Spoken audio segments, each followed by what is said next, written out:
ನಮ್ಮ ಸಹಕಾರಿ ಸಂಸ್ಥೆ ಪ್ರಾರಂಭವಾಗಿ 23 ವರ್ಷಗಳಾಯಿತು. ಈ 23 ವರ್ಷಗಳಲ್ಲಿ ನಾವು ಈಗಾಗಲೇ 16 ಶಾಖೆಗಳನ್ನು ಹೊಂದಿದ್ದು, ನಾಳ್ದು 17ನೇ ಶಾಖೆಯನ್ನು ನಾಳ್ದು ಈಶ್ವರ ಮಂದಿರದಲ್ಲಿ ತೆರೀತಾ ಇದ್ದೇವೆ. ಅದರ ಅಧ್ಯಕ್ಷತೆಯನ್ನು ಅಶೋಕ್ ಕುಮಾರ್ ರೈ ವಹಿಸ್ತಾರೆ. ಉದ್ಘಾಟನೆಯನ್ನು ನಳಿನ್ ಕುಮಾರ್ ಕಟೀಲು ಮಾಡ್ತಾರೆ. ಭದ್ರತಾ ಕೊಠಡಿಯನ್ನು ಸಂಜೀವ ಮಂಡಲದವರು ಮಾಡ್ತಾರೆ. ಕಂಪ್ಯೂಟರ್ನ ಅಚ್ಯುತ ಮಠ ತಯಾರು ಮಾಡ್ತಾರೆ. ಪ್ರಥಮ ಠೇವಣಿಯನ್ನು ಶಶಿಕುಮಾರ್ ರೈ ಮಾಡ್ತಾರೆ. ಮುಖ್ಯ ಅತಿಥಿಗಳಾಗಿ SB ಜಯರಾಮ್ ರೈ, ಫೌಜಿಯಾ ಇಬ್ರಾಹಿಂ, ಗಣೇಶ್ ರೈ ಅವರು ಇದರಲ್ಲಿ ಭಾಗವಹಿಸ್ತಾರೆ. ಇದಲ್ಲದೆ ನಮ್ಮ ಸಹಕಾರಿ ಸಂಸ್ಥೆಯ ಬಗ್ಗೆ ಎಲ್ಲ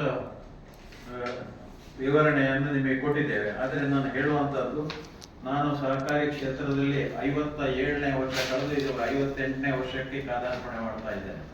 ನಮ್ಮ ಈ ಸಹಕಾರಿ ಸಂಸ್ಥೆಯನ್ನು ಒಂದು ಆದರ್ಶ ಒಂದು ಮಾದರಿ ಸಹಕಾರಿ ಸಂಸ್ಥೆಯಾಗಿ ಬೆಳೆಸಬೇಕು ಅಂತ ಹೇಳುವಂಥ ಉದ್ದೇಶದಲ್ಲಿ ನಾನು ಇದನ್ನು ಮಾಡಿದ್ದು. ಅದರ ಡಿಟೇಲ್ ಎಲ್ಲ ನಿಮ್ಗೆ ಕೊಟ್ಟು ಒಂದು ವಿಶೇಷ ಏನಂತ ಹೇಳಿದ್ರೆ, ಈ 23 ವರ್ಷಗಳಲ್ಲೂ ಆಡಿಟಿನಲ್ಲಿ ಎ ವರ್ಗ, 23 ವರ್ಷದಲ್ಲಿ ಸಹಕಾರಿ ಸಂಘ ಲಾಭದಲ್ಲಿ ನಡೆಯುವಂಥದ್ದು, 23 ವರ್ಷದಲ್ಲಿ ಸಂಘ 15%ಗಿಂತ ಹೆಚ್ಚಿಗೆ ಡಿವಿಡೆಂಡ್ ಕೊಟ್ಟಿರತಕ್ಕಂಥದ್ದು, 23 ವರ್ಷ ಕೂಡ ಸ್ಟಾಫ್ಗಳವರಿಗೆ ಎಲ್ಲರಿಗೆ 2 ತಿಂಗಳ ಬೋನಸ್ ಕೊಟ್ಟಿರತಕ್ಕಂಥದ್ದು. ಅದು ಅಲ್ಲದೆ ವರ್ಷ ಪ್ರತಿ ಒಂದು 10 ಲಕ್ಷ ರೂಪಾಯಿಯ ಸಮಾಜ ಸೇವಾ ಕಾರ್ಯಕ್ರಮಗಳನ್ನು ಹಮ್ಮಿಕೊಂಡು ಬರ್ತಾ ಇದ್ದೇವೆ.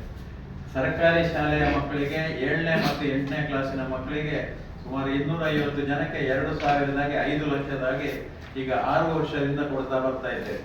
ಇಷ್ಟವರೆಗೆ ನಾನು 31 ಲಕ್ಷ ಚಿಲ್ಲರೆ ಸರ್ಕಾರಿ ಶಾಲೆಯ ಮಕ್ಕಳಿಗೆ 2,000ದಾಗಿ ಕೊಟ್ಟಂಥದ್ದು ನಿಮ್ಮ ಗಮನಕ್ಕೆ.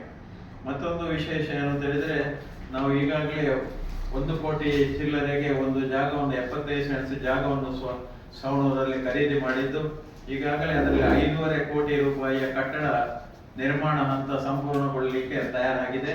ಫೆಬ್ರವರಿ ಅಖೇರಿ ಅಥವಾ ಮಾರ್ಚ್ ಪ್ರಥಮ ವಾರದಲ್ಲಿ ಅದನ್ನು ಜನರಿಗೆ ಲೋಕಾರ್ಪಣೆ ಮಾಡುವಂತ ಒಂದು ಕಾರ್ಯಕ್ರಮ ಕೂಡ ಬಹಳ ಅದ್ದೂರಿಯಾಗಿ ನಡೀಲಿಕ್ಕಿದೆ ಅಂತ ಹೇಳುವುದನ್ನು ನಿಮ್ಮ ಗಮನಕ್ಕೆ ತರ್ತಾ ಇದ್ದೇನೆ.